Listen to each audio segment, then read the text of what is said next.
Bapa di dalam surga, kami berterima kasih.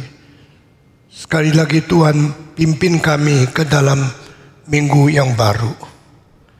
Kami berdoa kiranya Tuhan berkata-kata ke dalam hati kami melalui firman Tuhan yang kudus, yang sanggup membersihkan kami. Firman Tuhan yang benar, yang selalu membawa kami menuju kebenaran. Firman Tuhan yang suci, yang selalu membersihkan dan memperbarui iman kami. Firman Tuhan yang kekal, yang memimpin kami menuju pengharapan yang abadi. Tuhan, rendahkanlah hati kami, berilah kehausan, kerinduan yang murni, sehingga kami makin mengharapkan pembaruan dan peneguhan dari Tuhan. Pakailah hamba-Mu yang hina ini, sehingga setiap kalimat yang diungkapkan boleh menjadi berkat bagi kami. Dengar doa kami masing-masing dalam nama Yesus Kristus, penebus dan juru selamat kami yang hidup. Amin. Saya akan mengakhiri penghakiman yang diterima Yesus di dunia untuk kali terakhir. Yesus sebelum mendapatkan mandat menghakimi seluruh dunia pada waktu hari kiamat, dia sendiri pernah dihakimi secara tidak adil, secara tidak hormat, secara tidak wajar oleh 4 pihak. Pilatus, Kayafas, Herodes, dan masa zaman itu yang kurang ajar kepada Tuhan. Siapakah mereka? Semua orang berdosa. Pilatus orang berdosa, Herodes orang berdosa, Kayafas orang berdosa. Masa-masa semua manusia yang banyak yang menegur dan menghakimi Yesus. Tak ada satu yang tidak berdosa. Bagaimana orang yang berdosa berani menghakimi Tuhan yang suci? Apakah benar yang harus dihakimi manusia tetapi lebih dulu menghakimi Yesus? Itulah paradoks, itulah perjanjian baru, itulah kitab suci. Allah mengirim anaknya ke dalam dunia, anak yang suci, anak yang benar, hidup di tengah-tengah orang yang najis, orang-orang yang berdosa. Tapi mereka berani menghakimi Yesus, memfitnah dia, memaki caci dia, mengkutuk dia, mengadili dia, dan terakhir Yesus digantung di atas kayu salib. Inilah keadaan yang paling tidak benar tapi terjadi untuk membuktikan berapa berat dosanya manusia. Pada waktu Yesus mati di atas salib, itulah harinya Tuhan membongkar hati semua pihak, semua oknum yang hidup di dalam sepanjang sejarah. God exposed the hearts of every person in the history, the time when Jesus was crucified. Sekaligus Allah membongkar hati dia. Because I love you, so I give my son for you. Because you deny me, so you expose your evilness and your wickedness before me. Dari pemimpin agama, dari pemimpin politik, dari pemimpin bangsa, dari Pilatus, dari Kayafas, dari Herodes, sampai rakyat jelata, semua berbagian di dalam membunuh Yesus. Kita sangat sedih melihat ini, tapi ini fakta sejarah. Ini secara belak-belakan Allah menyatakan umat manusia yang dicipta begitu jahat adanya. Masih ingat Pilatus cuci tangan 3 kali. Kenapa 3 kali? Karena dia tidak mungkin tidak mengaku Yesus tidak berdosa. mengalirkan darah orang ini, salahnya bukan dari saya. Dia berusaha play safe. Dia berusaha untuk menyangkal bahwa dialah yang menjual Yesus.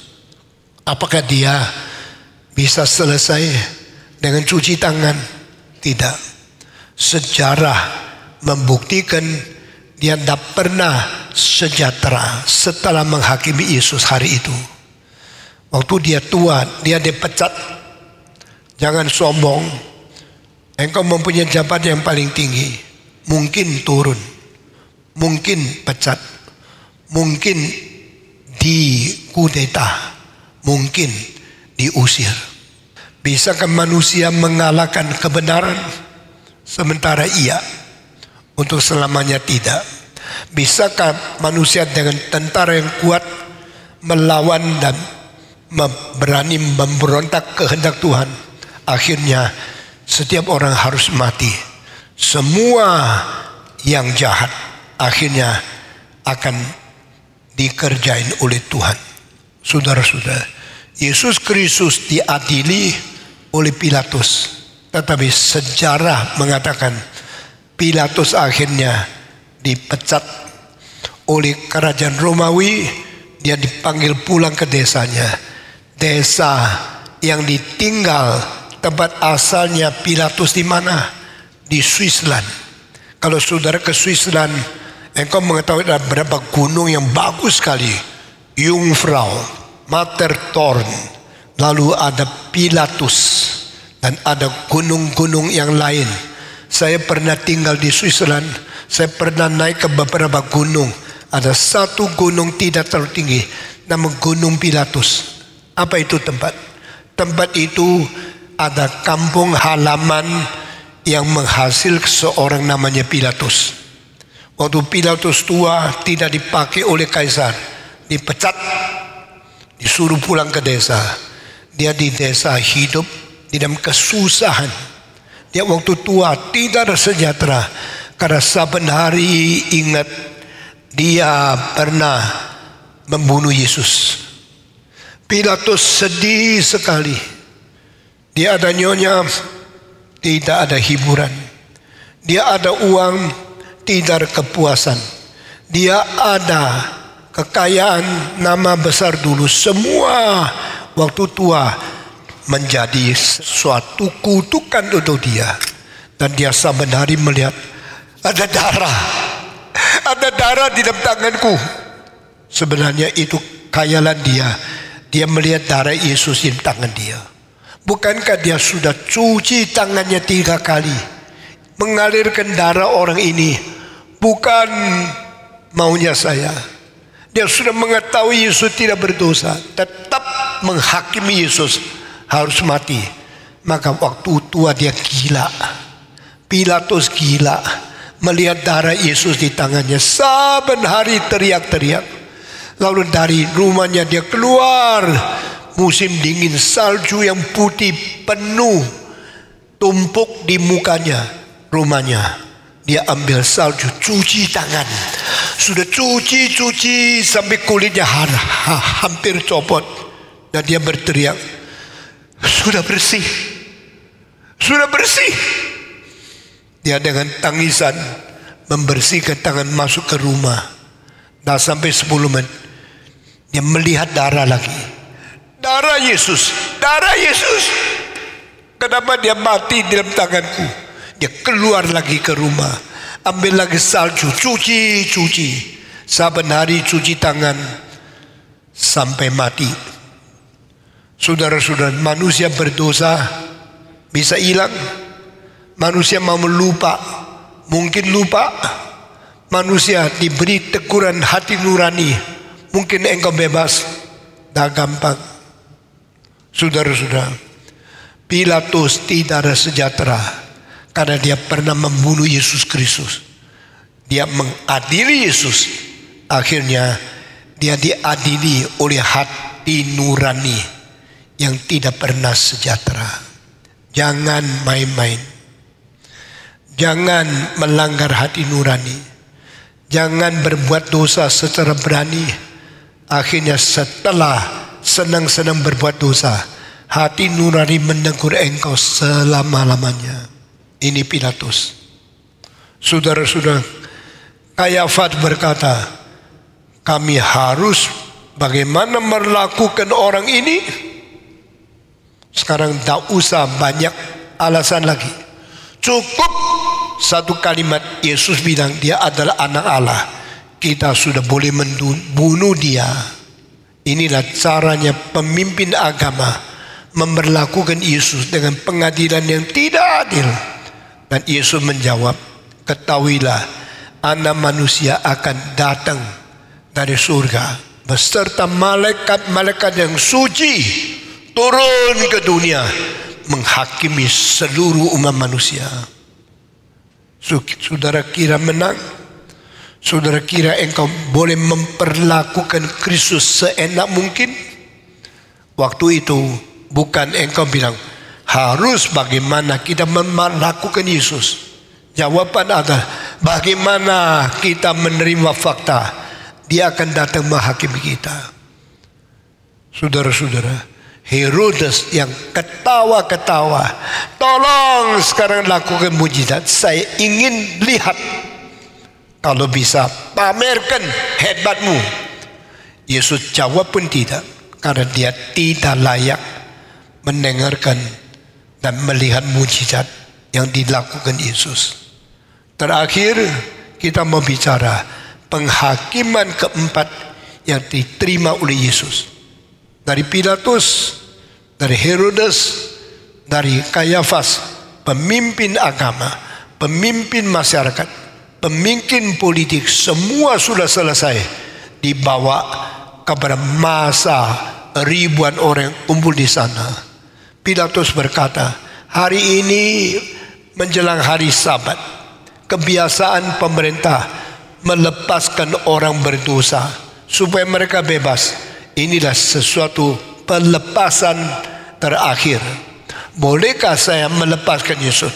Tidak. Dia tidak berdosa. Tidak peduli.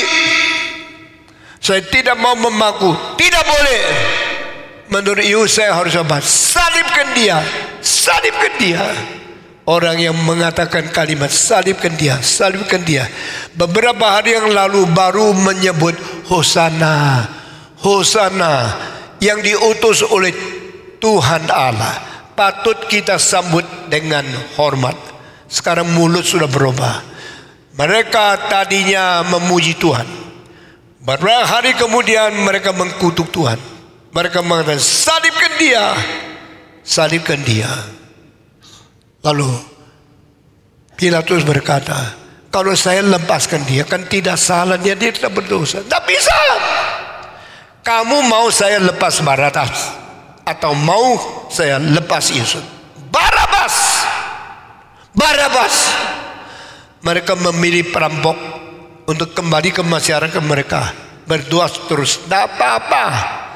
Tetapi tidak mau Yesus. Lebih suka dilepasnya Barabbas daripada dilepaskan Yesus Kristus. Sehingga keempat adalah satu pengadilan, penghakiman daripada masa. Masa itu apa? Kumpulan orang yang banyak, kumpulan jumlah manusia paling banyak, itu menjadi masa. Lalu masa itu mewakili apa? Mewakili mayoritas daripada penduduk di satu tempat. Kalau masa terbentuk dari manusia paling banyak, apakah masa itu mewakili suara kebenaran? Dengar baik-baik.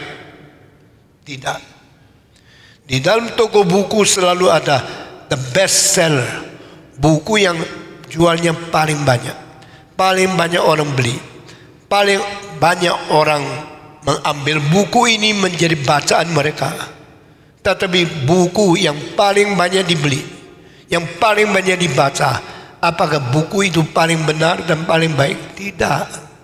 Lalu tanya, kenapa yang bukan paling baik bisa laku paling besar?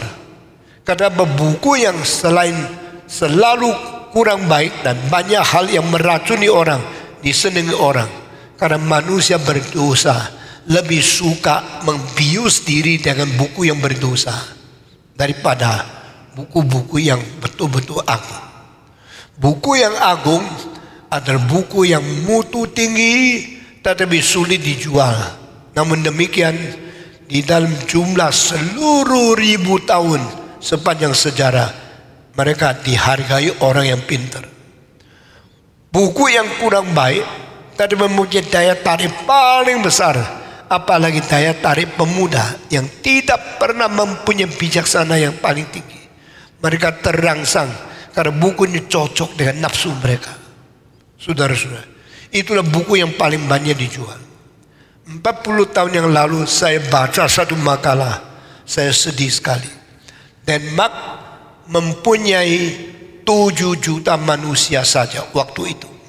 Tapi buku porno yang laku setiap tahun 38 juta. Berarti setiap tahun setiap orang membaca buku yang tidak pakai baju, yang telanjang, 1 orang 5 biji. Negara itu negara Kristen. Iya. Negara itu sudah lama beriman kepada Tuhan Yesus. Iya.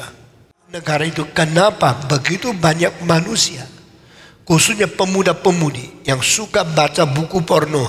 Karena itu mengikuti nafsu mereka, mengikuti kesenangan mereka, dan menjadikan mereka dipuaskan. Bagaimana dengan kitab suci? Banyak orang kitab suci yang dikasih sama orang Kristen, kalau tidak diberikan dengan cuma-cuma, tidak diberikan dengan tanpa bayar, hampir orang biasa tak mau beli kitab suci. Tak ada hubungan dengan saya.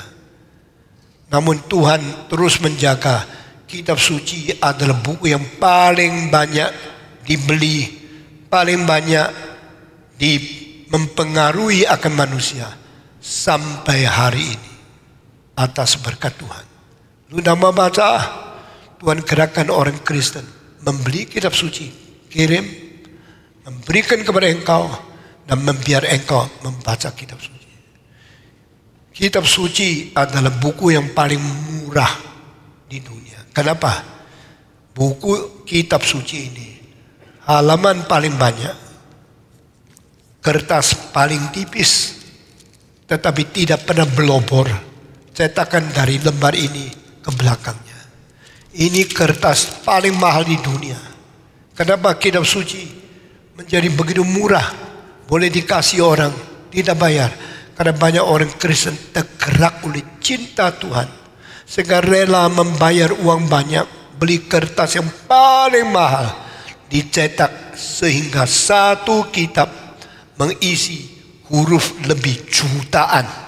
Di dalam bahasa Tionghoa hampir 1 juta huruf. Di bahasa Indonesia lebih dari 3 juta huruf.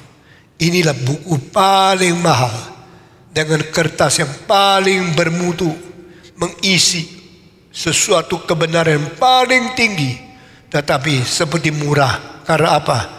Banyak orang tidak beli kitab suci, tapi dikasih sama orang lain. Lalu saya mau tanya, yang paling banyak orang beli buku porno.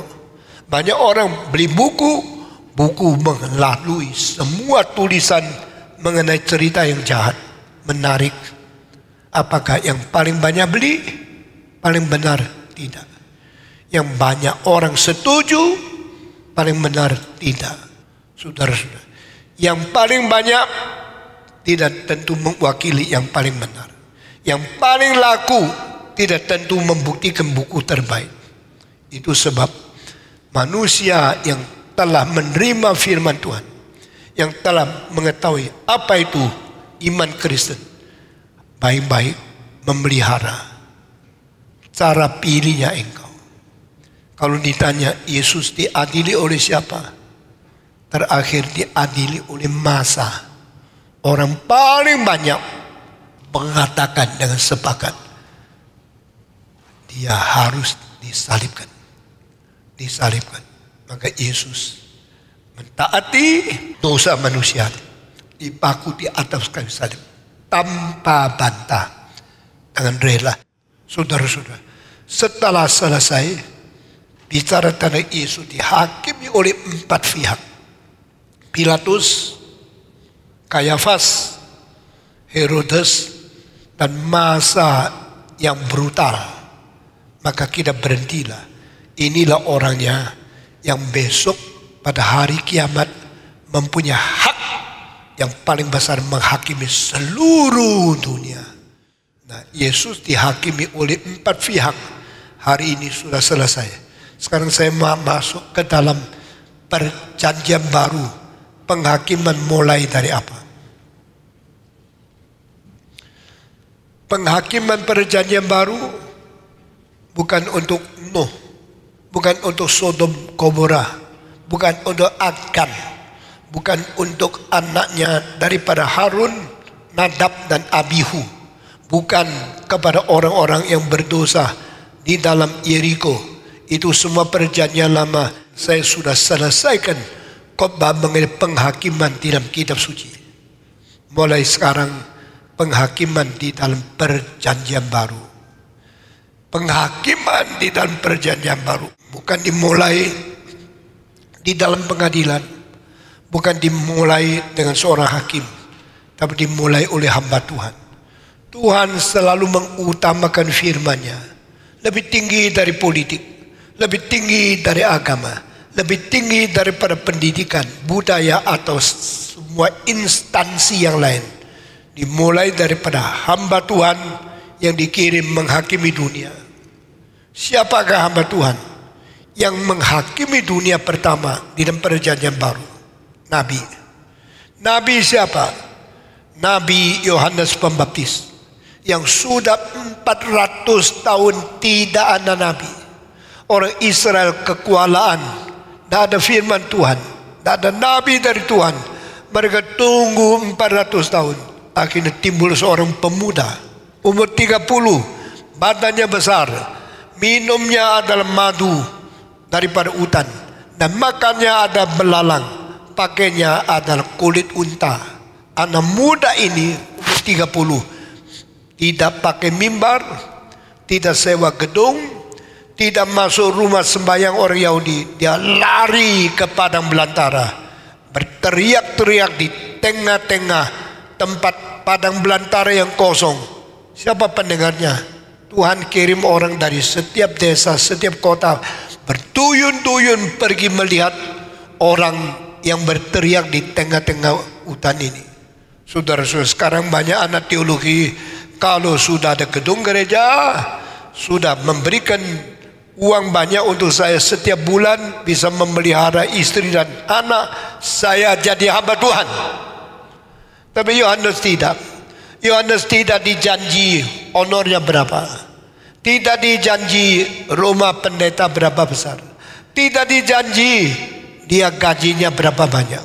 Cuma diberikan roh dari surga turun kepada dia, dan dia dipenuhi oleh Tuhan, digerakkan oleh cinta kasih.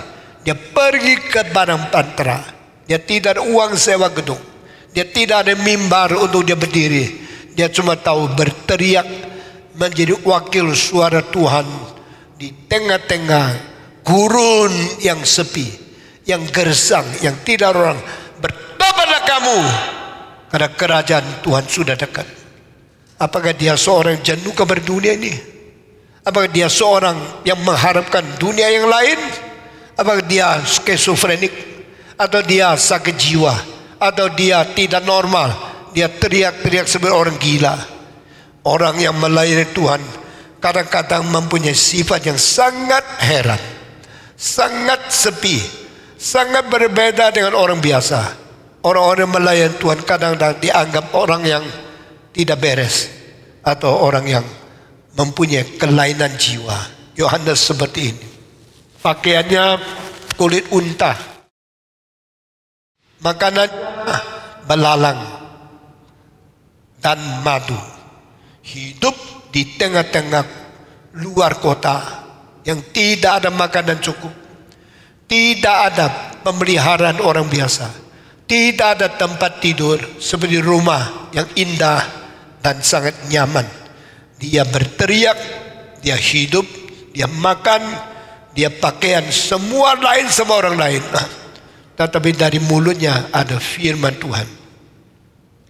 Jikalau Yohanes adalah pengkhotbah pertama di dalam seluruh perjanjian baru, saya mau tanya, kenapa bukan Yesus?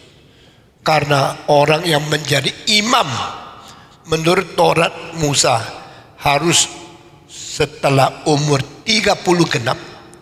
Kalau engkau belum 30 tahun, kurang 1 hari pun tidak boleh melayani sebagai imam. Maka waktu Yohanes keluar berteriak tentang kerajaan Allah sudah dekat, dia setelah sudah 30 tahun baru dia keluar melayani Tuhan. Kenapa bukan Yesus lebih dahulu?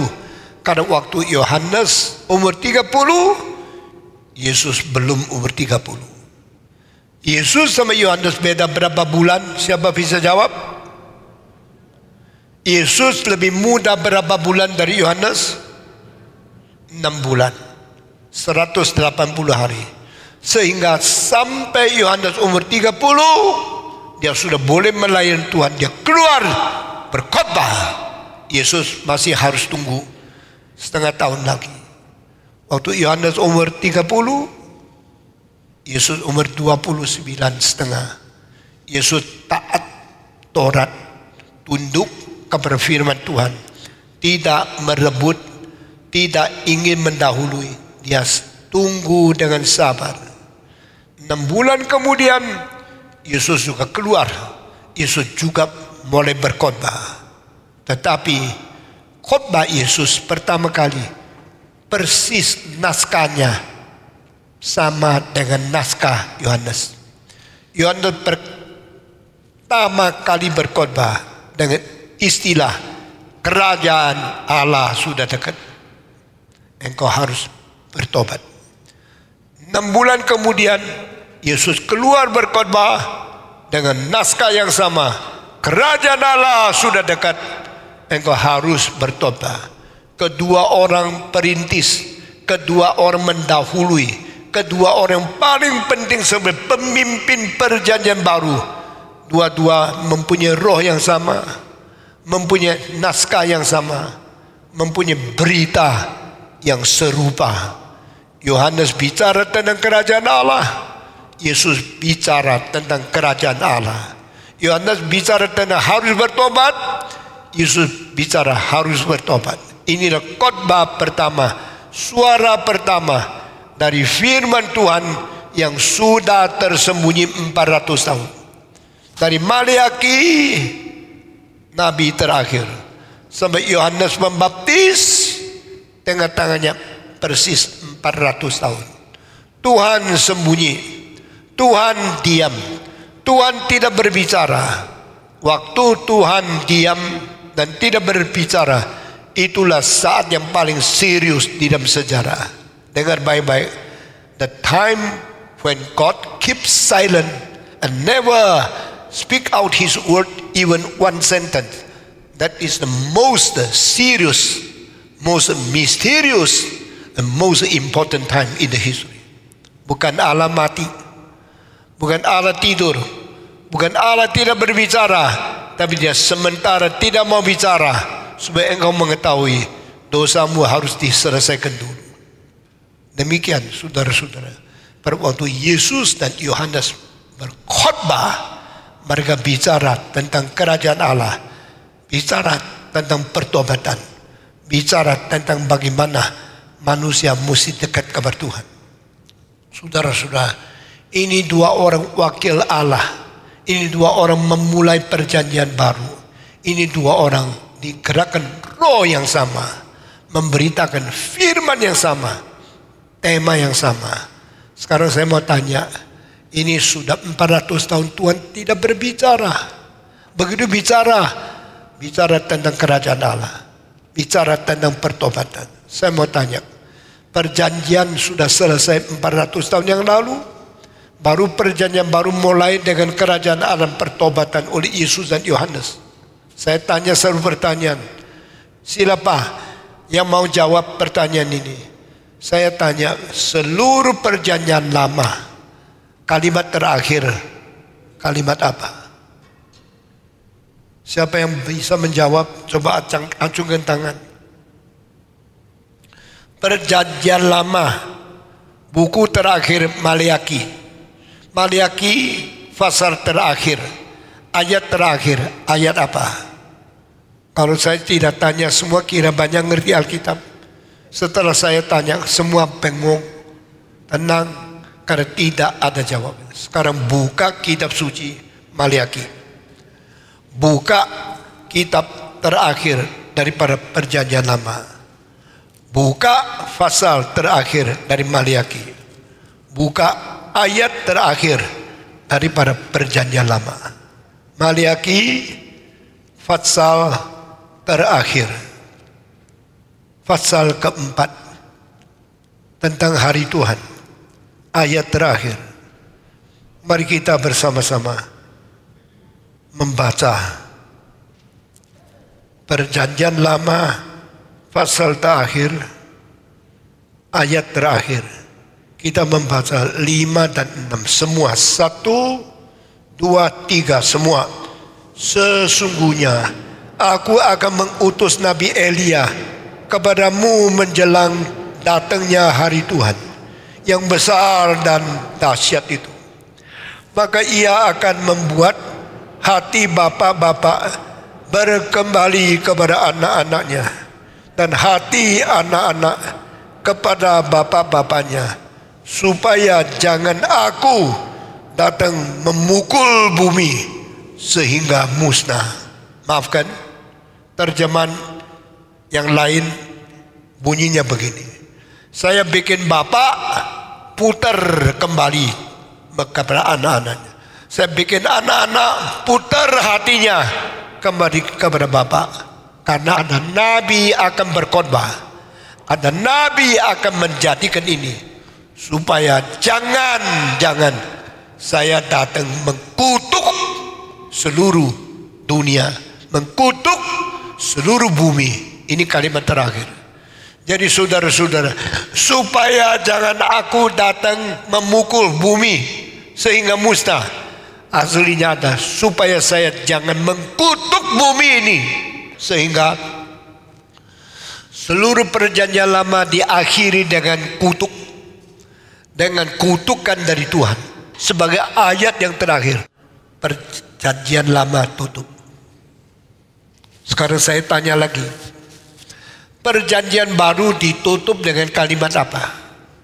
Saudara tidak perhatikan kan? Banyak hal saya sudah kasih tahu, baru engkau iya ya, baru sadar Alkitab memang tulis begini. Sekarang saya tanya, kalimat terakhir dari perjanjian baru apa? Kita melihat Wahyu pasal terakhir, semua buka Wahyu, kitab terakhir dari kitab suci, pasal terakhir. Wahyu pasal terakhir. Pasal keberapa? Wahyu pasal berapa terakhir? Pasal ke-22. Kita membaca ayat terakhir. Ia yang memberi kesaksian tentang semua ini berfirman, iya, aku datang segera. Amin. Datanglah Tuhan Yesus. Kalimat terakhir, kasih karunia Yesus menyertai kamu sekalian. Amin. Kalimat terakhir perjanjian baru adalah berkat. Kalimat terakhir perjanjian lama adalah kutuk. Beda sekali kan? Kutukan, anugerah, penghakiman Tuhan, dan keselamatan anugerah. Jangan sampai saya datang menghakimi, mengkutuki seluruh dunia sampai musnah. Tetapi perjanjian baru lain. Tuhan, silakan datang. Aku menyambut engkau datang. Kiranya anugerah Tuhan menyertai kamu sekalian. Satu kutuk, satu berkat. Satu penghakiman, satu pengampunan. Inilah perbedaan perjanjian baru. Dengan urutan seperti ini kita mengetahui Tuhan memperkenalkan diri kepada manusia dengan kesucian, dengan keadilan dan kedahsyatan marahnya terlebih dahulu. baru memberitahu kepada manusia. Dia penuh anugerah, dia penuh pengampunan, dia penuh berkat kepada manusia. The holiness first, and afterward is the loving kindness. The righteousness first, and afterward is the grace of God. The curse first, and finally the salvation after. Kutuk mendahului anugerah, kesucian mendahului pengampunan, keadilan mendahului anugerah dan berkat. Inilah urutan. Kenapa urutan tidak boleh dirubah? Kenapa harus lebih mengenal kesucian, keadilan, kedahsyatan kemarahan dulu, baru mengenal anugerah dan mengenal pengampunan Tuhan? Karena orang kalau tidak mengenal Tuhan yang dahsyat, Tuhan yang marah, Tuhan yang suci dan adil, manusia tidak akan menghargai kemurahan cinta Tuhan. Kalau engkau terus mengetahuinya cinta Tuhan, sekali engkau mengenal kemurkaan Tuhan, langsung engkau ngomel, langsung engkau benci sama Tuhan. Mengapa kekristenan sekarang gagal?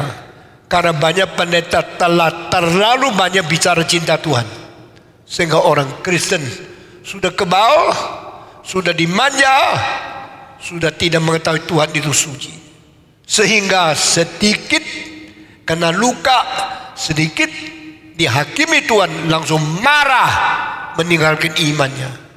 Cilakalah pendeta yang memanja anggota, cilakalah pengkhotbah yang tidak memberitakan penghakiman Tuhan. Gereja yang berani membicarakan penghakiman Tuhan, keadilan Tuhan, hukuman Tuhan, kemarahan Tuhan, akan membuat orang Kristen lebih takut kepada Tuhan, lebih bersyukur kepada Tuhan, dan lebih mau taat dan berjalan di dalam rencana kehendak Tuhan. Kiranya gereja ini diberkati oleh Tuhan. Jangan menghasilkan pendeta-pendeta yang hanya tahu memanja, hanya tahu berjanji, hanya tahu membawa manusia kepada cinta Tuhan, dan tidak mengerti akan kesucian, kedahsyatan kemarahan, dan penghakiman dari Tuhan. Saudara-saudara, janganlah engkau berdosa terus. Pada waktu hari Tuhan yang dahsyat datang kembali ke dunia, sebelum hari itu tiba, saya kirim Nabi Elias. Siapa Elias? Elias sudah mati, sudah diangkat Tuhan ratusan tahun sebelumnya. Dia bagaimana datang kembali? Alkitab tidak katakan Elias yang asli kembali lagi di dunia. Tidak. Karena dia tidak pernah mati, dia juga tidak pernah dilahirkan kembali. Tetapi sebenarnya yang disebut Elias yang datang sebelum hari dahsyatnya Tuhan tiba, itu Elias sudah diganti dengan namanya Yohanes Pembaptis. Lalu pertanyaan, apakah Yohanes Pembaptis itu adalah Elias itu sendiri? Bukan. Tetapi kenapa disebut Elias akan datang? Karena Yohanes mempunyai kemiripan di dalam dua hal. Dia mempunyai tekad dari rohaninya, dia mempunyai kuasa dari pelayanannya, the spirit and the power of his ministry. Siapakah seperti Elias? Berani dan bicara dengan tegas mewakili Tuhan. Waktu Elias hidup, Elias adalah orang hamba Tuhan yang paling berani, yang paling berbicara dengan tegas, dengan tulus, dengan kekuatan luar biasa. Dan kalimat Elias mengandung kuasa. Ini mirip Tuhan.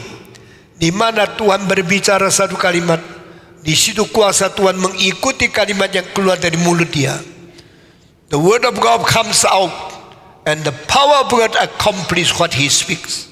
Yang dikatakan mengutarakan kemauan Tuhan, yang digenapi menjalankan kuasa Tuhan. Waktu Tuhan bicara satu kalimat, utaralah sesuatu yang dia inginkan di dalam hati. Waktu Tuhan sudah bicara, kuasanya menggenapkan yang sudah diutuskan, yang sudah diberitakan oleh Tuhan. The word of God expresses the will of God, and the power of God accomplishes the will of God. Setiap kalimat keluar dari mulut Tuhan Allah itu mengandung kuasa. Ini Alkitab. Kalimat itu mengutarakan kehendak Tuhan. Kuasa itu menggenapi apa yang diinginkan oleh Tuhan. Demikian samanya dua hal. Yohanes Pembaptis mirip dengan Elias. Elias berbicara, Yohanes berbicara. Setelah berbicara, Elias berkuasa menggenapi. Sama seperti itu, Yohanes sudah bicara, kuasa menggenapi. Di dalam dua hal ini, Yohanes Pembaptis mewakili Elias. Sebagaimana Elias berani berkhotbah dan Tuhan menyertai yang dikhotbahkan akan digenapi. Demikian seperti Yohanes, sama seperti Elias, dia berbicara dan kuasa itu berjalan. Sekarang saya tanya, setelah Tuhan berkata pada hari dahsyat itu belum datang, saya kirim Elias, dan Elias akan sama pembicaranya sama kuasanya, yaitu Yohanes Pembaptis mirip Elias. Kedua, Elias dikirim untuk apa? Kembalikan hati bapa kepada anak dan kembalikan hari anak kepada bapa. Berarti ada rekonsiliasi, ada perdamaian antara bapa dan anak. Inilah yang diharapkan, mewakili Allah kasih kembali kepada umatnya. Umatnya taat kembali kepada bapa. Inilah tujuan daripada Nabi Elias. Nabi Elias datang untuk memutar balik hati bapa mencintai anak. Elias datang memutarkan hati anak kembali taat kepada bapa. Ini mewakili Tuhan dan umatnya akan bersatu lagi. Bagaimana anak itu bisa kembali? Kalau dia bertobat. Bagaimana kalau Allah bisa kembali? Kalau dia mengampuni. Waktu manusia bertobat, jiwanya kembali kepada Tuhan, hati Tuhan juga berubah untuk mencintai, mengampuni, dan memberikan hidup baru kepada anaknya. Ini adalah perjanjian lama, nubuat terakhir, kalimat terakhir mengenai perjanjian baru. Setelah 400 tahun lewat, Maleaki sudah mati, nabi-nabi sudah berhenti. 400 tahun tidak ada khotbah, tidak ada firman Tuhan. Hati manusia sudah begitu kering, begitu aus, begitu gersang menanti firman Tuhan. 400 tahun tidak ada pendeta, gereja jadi apa? 400 tahun tidak ada berkhotbah, manusia akan berdosa berapa banyak? Mereka tunggu-tunggu mendadak. Setelah 400 tahun muncul seorang pemuda yang pakai kain daripada bulu unta, makan madu hutan dan makan belalang, berteriak di tengah-tengah padang belantara, "Bertobatlah engkau, karena kerajaan Allah sudah dekat." Getarlah semua pendengar menjadi takut. Lalu mereka bilang, "Ayo, mari kita pergi dengar khotbah." Bukan dia datang ke kota kita, bukan dia sewa gedung, tapi dia berada di padang belantara. Mari kita yang pergi. Sekarang banyak orang Kristen, kecuali gereja di pinggirnya, dia tidak mau ke gereja. Waktu saya pindah gereja ke sini, orang yang hidupnya di Kebon Jeruk tidak mau ke sini. Akhirnya kita mesti bikin gereja di Kebon Jeruk. Coba berapa manja kamu, berapa berani, dan berapa tidak aus firman Tuhan. Saudara, waktu saya bangun gereja ini, ada satu orang setiap minggu datang dari Anyar yang lebih 100 kilo, bawa mobil pagi-pagi jam 5 berangkat, sampai di pusat sudah jam 7 lebih. dia siap dengar khotbah. Saya dah mengerti kenapa ada orang yang setiap kali setir ratusan kilo untuk dengar khotbah saya di sini. Ada orang dekat tidak sampai 10 kilo tidak mau datang karena terlalu jauh. Istilah terlalu jauh atau istilah sangat dekat itu istilah relatif. Tergantung hatimu di mana. Saudara, orang Israel setiap tahun harus 3 kali ke Yerusalem. Saya tanya, kalau dari Nazaret ke Yerusalem berapa jauh? Kalau jalan kaki mesti berapa lama? Mengapa harus ke Yerusalem? Karena bait Allah di situ. Orang Israel harus taat kepada Tuhan. Saudara tahu dari Galilea jalan kaki ke Yerusalem paling sedikit 2 hari, 1 malam. Atau yang lambat orang tua jalannya 2 hari, 2 malam. Tapi itulah dituntut oleh Tuhan. Saudara-saudara, anak-anak Tuhan mesti taat kepada Tuhan. Bukan suruh Tuhan yang dengar kamu, yang taat kamu, karena engkau terlalu manja. Saudara-saudara, waktu orang dari Galilea jalan kaki ke Yerusalem, pulang pergi paling sedikit 4-5 hari. Dan mereka setiap tahun 3 kali meluangkan 5 hari. Dari Kapernaum, dari Nazaret, dari Dekapolis, daripada kota-kota yang lain di Galilea jalan kaki ke Yerusalem. Inilah yang diperintahkan oleh Tuhan. Saudara-saudara, kenapa Yohanes tidak keliling kota-kota khotbah? Karena Tuhan suruh dia di padang belantara, Tuhan suruh dia khotbah di Jordan, Tuhan suruh dia tidak boleh ke lain tempat. Mereka yang datang ke sungai Yordan, mereka yang tinggalkan Yerusalem, Yeriko, Bethlehem, Nazaret, Kapernaum, Syika, dan kota Dikopolis, mereka jalan kaki berduyun-duyun berhari-hari dikeringkan oleh matahari, ditiup oleh angin di padang belantara dengan aus, jalan berhari-hari, tapi datang ke Yerusalem berbakti dengan Tuhan. Saudara-saudara, perjanjian lama diakhiri dengan kutukan, perjanjian baru diakhiri dengan berkat. Ini adalah kontras. Dan pada waktu Tuhan mengatakan perjanjian akan datang, khotbah pertama bukan Yesus. Orang yang berkhotbah pertama di perjanjian baru adalah Yohanes Pembaptis, karena dia lebih tua setengah tahun dari Yesus. Dan waktu dia berkhotbah, kalimat pertama, bertobatlah engkau karena kerajaan Allah sudah dekat. Di sini mengandung apa? Penghakiman akan tiba.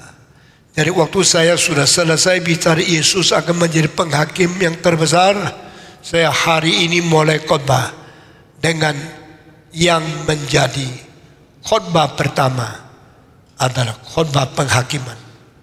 Dan khotbah penghakiman pertama bukan dari mulut Yesus, daripada mulut Yohanes Pembaptis.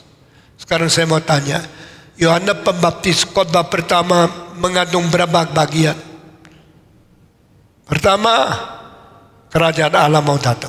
Dan dia punya hati sudah diisi dengan I am preaching about the kingdom of God.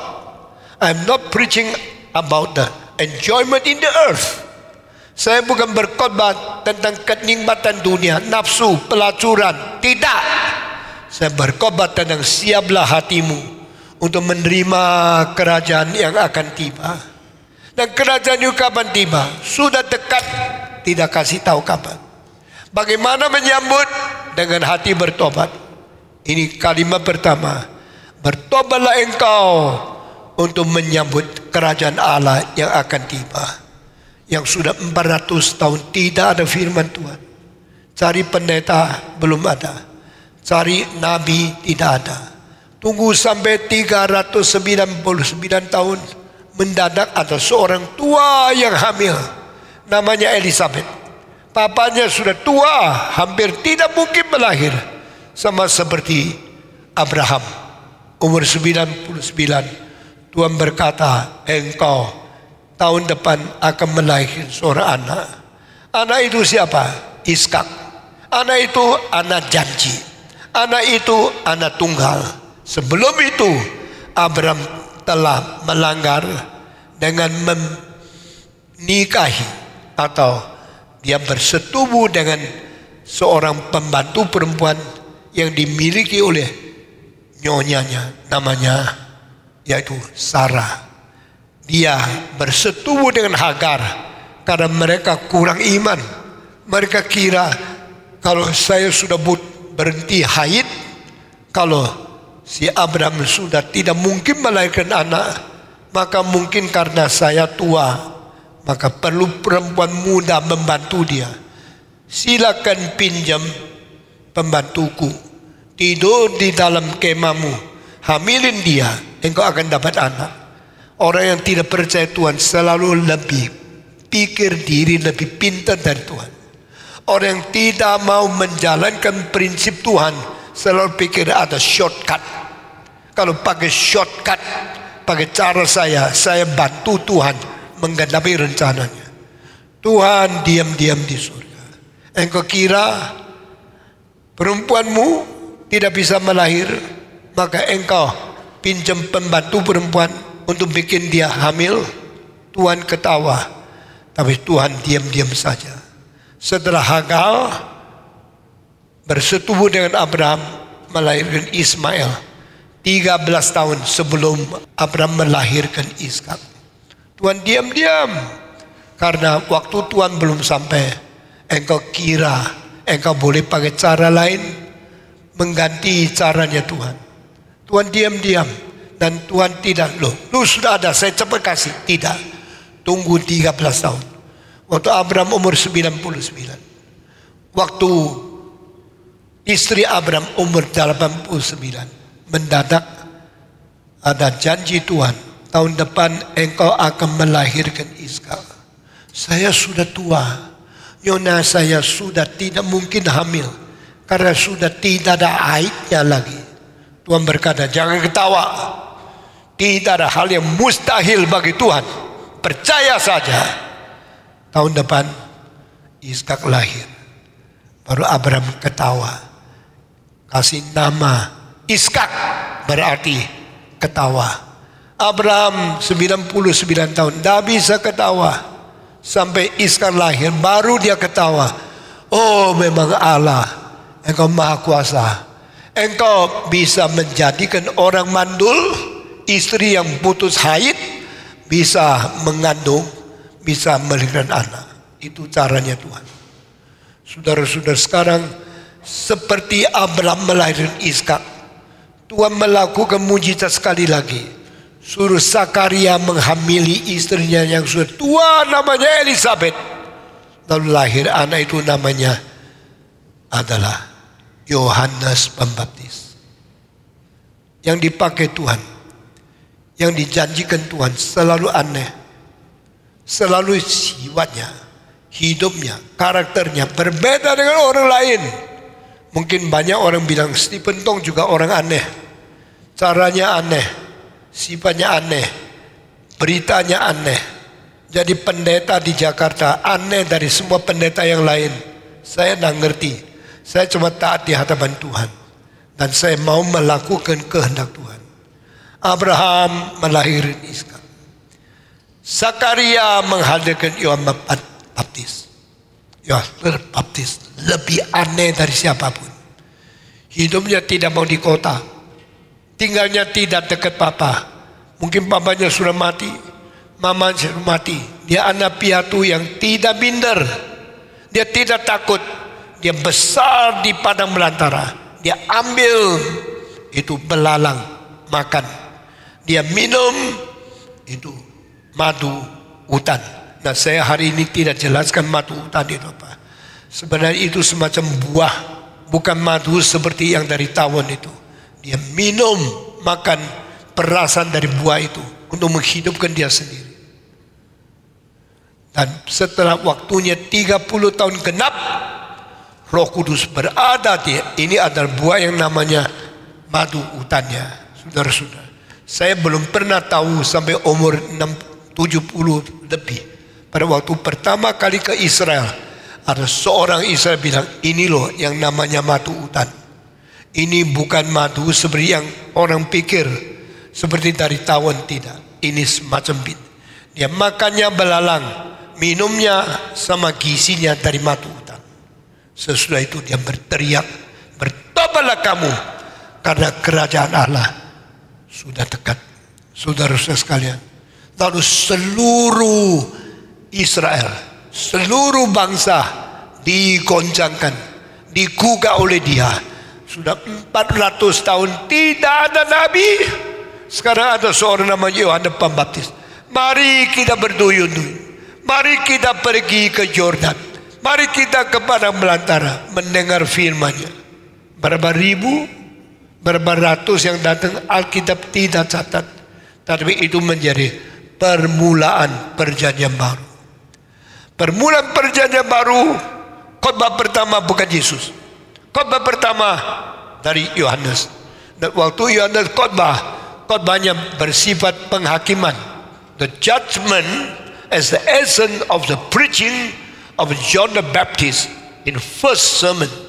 Di dalam khotbahnya pertama, dia bicara tentang penghakiman. Kalimat kedua, dia lihat orang Farisi datang, orang Saduki datang.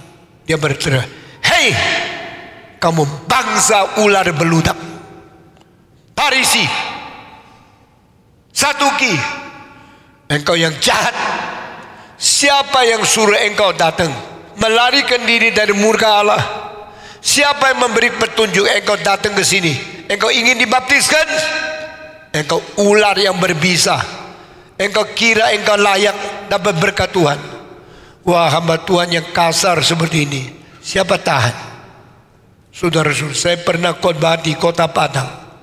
Saya mengatakan banyak orang yang korupsi harus dihukum.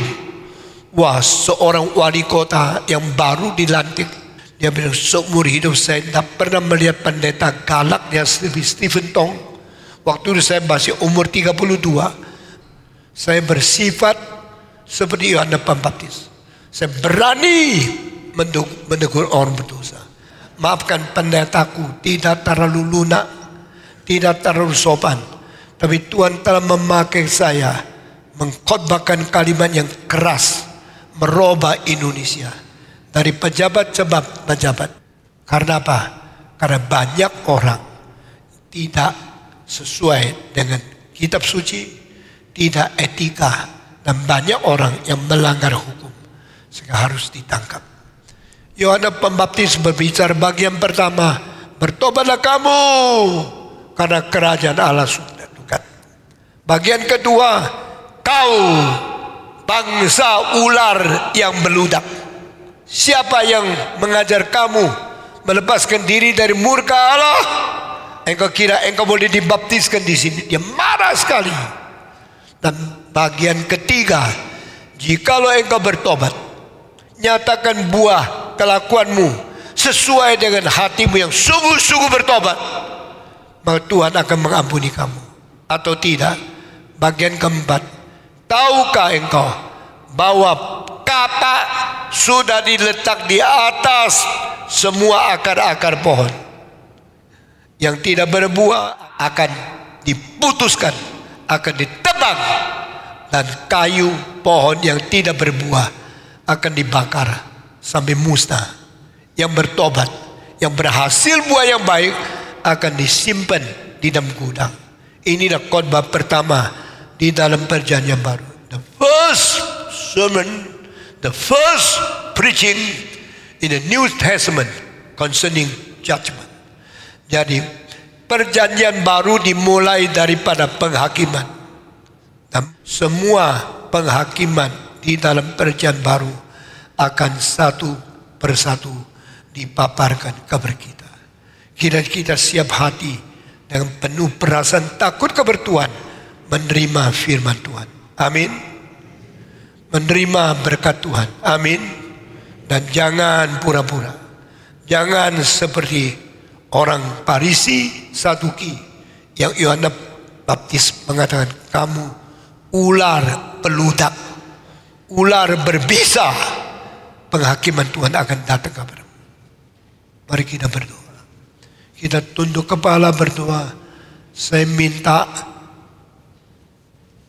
tua-tua Yohan Murjanto maju ke depan, pimpin kita di dalam doa untuk menutup khotbah pada hari ini. Bapa terima kasih, Bapa terima kasih, Bapa di dalam surga, terima. Bersyukur kepada Tuhan untuk hari ini kami boleh mendengarkan akan firman Tuhan. Biarlah kami semakin mengenal akan Engkau sendiri ya Tuhan. Engkau adalah Allah yang adil. Engkau Allah yang menghakimi akan setiap dosa. Engkau adalah Allah yang suci. Sekaligus Engkau adalah Allah yang penuh kasih ya Tuhan. Persiapkan akan hati kami untuk kami semakin mengenal akan penghakiman Tuhan, khususnya di dalam perjanjian baru. Terima kasih Tuhan, di dalam nama Tuhan Yesus kami berdoa. Amin.